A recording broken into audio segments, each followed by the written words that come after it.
we have reported on the rampant violence among school children in Chicago. 88 children under the age of 16 have been killed there in the past 2 years. But in the midst of this despair, an oasis, a place of learning, and yes, inspiration, thanks to a man named Tim King.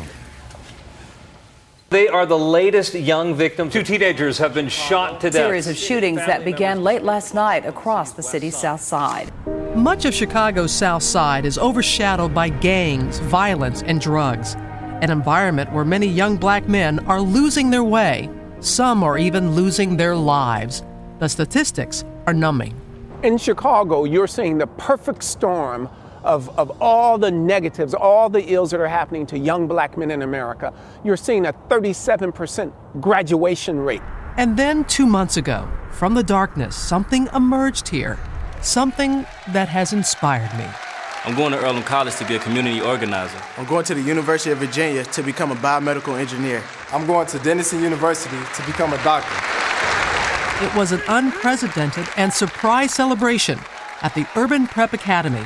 A special assembly announcing the entire senior class, all 107 young men, had been accepted to a 4-year college. It was a mission accomplished by this man, education entrepreneur Tim King. You have to have a culture in which students feel welcomed, that they feel challenged, they feel like there are high expectations, and that there are ways to meet those expectations. So how did he do it? He set a very high bar, heavy on math and science, an emphasis on foreign language study, plus 2 periods of English every day. Now that's a lot of work. Give us some more of the ingredients that has really made this be so successful. I would say that the biggest ingredient really is creating a culture which is positive and supportive. Mr. King is an inspiration to the students here. I don't think I've ever met a person like him that works so hard, extremely hard, to get us on track. To me, he's just phenomenal. Word on the street, 8:30 to 4:30? 8:30 to 4:30. That's it. That's the word. That's a long day. And after a while, you just get used to it. Like, it's just suck it up. You'll get used to it. It's a whole extra year of school. Another ingredient, constant mentorship. More than an hour a day with a personal leader. Do you feel you're being taught more than just writing, reading, and arithmetic? Yeah, I think I'm being taught to be more of a responsible young man and to be more respectful to my elders and things like that. When you say elders, why are you looking at me like that? I'm not that old. I'm not that old. I could be your grandma, but that's okay. That's another story. TARRON Loans is a freshman. His mother fought hard and pleaded to get her son in. This is beyond what I can teach at home. And his vision means the world to us, TARRON and I. Walking the halls, it is not hard to be reminded of what struggles remain outside. Ahmaud Wright's father is in jail. Ahmaud says he has other plans.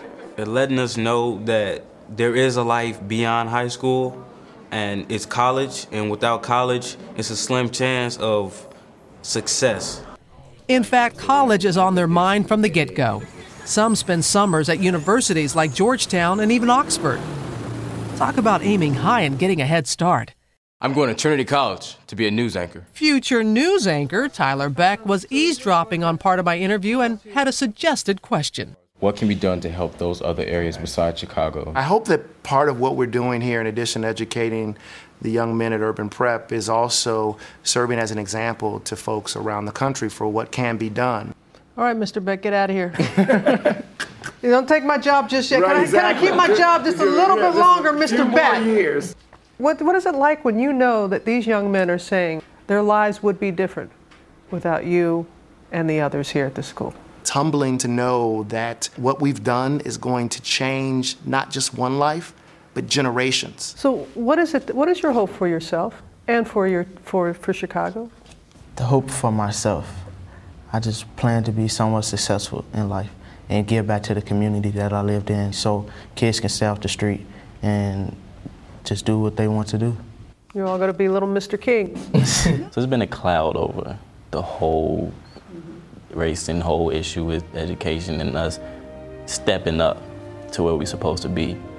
Well, the sun is about to shine. I'm going to Purdue University to become a mechanical engineer. I'm going to DePaul University. I'm going to Western Michigan University. To Rice University to become a dentist. To become a chief financial officer. For now, I'll let Mr. Beck have the last word. I have a quote. It says, "Don't tell me the sky's the limit when there are clearly footprints on the moon." Thank you, Mr. Beck. And I got to tell you, the students not only address the staff by their last names, they're asked to address each other by their last names, and that's why I was saying Mr. Beck. And it's one of two urban prep campuses right now. It's a charter school, it's publicly and privately funded, and they're hoping to open a third campus very soon. And they're even going to keep in touch with these 107 beautiful young men when they go off to college. They're going to have a counselor assigned to them from urban prep to help them at their respective schools. So they stay on it. I love that young man who said, you know, we just have to suck it up. Yeah. That seems to be Mr. King's motto. And in Chicago, where 60% of the kids don't graduate high school, it is making a difference. Yes, he's saying it's not about excuses, it's about expectations. And that is something that they have set upon these young men, and they have risen to that.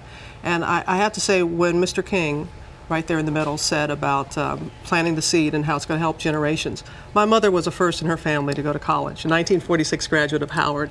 And a couple of weeks ago, she was there in the audience as her granddaughter graduated from Howard Medical School. Wow. So it's just how it's going to help just generations of families by what they're doing. Well, Ms. Roberts, you gave us goose pimples. That was Yeah, lovely. really And chills. honestly, when that one young man said, I want to be a community organizer, I thought of another community organizer in Chicago who's now living in the White House. That's right. And tomorrow, you're going to inspire us. Who inspired you? I am visiting my friend Loring Henderson in Lawrence, Kansas, who has had a lifetime of service. He's inspired me for 25 years. And tell us who inspires you. Go to our website at abcnews.com. We're looking forward to that, George.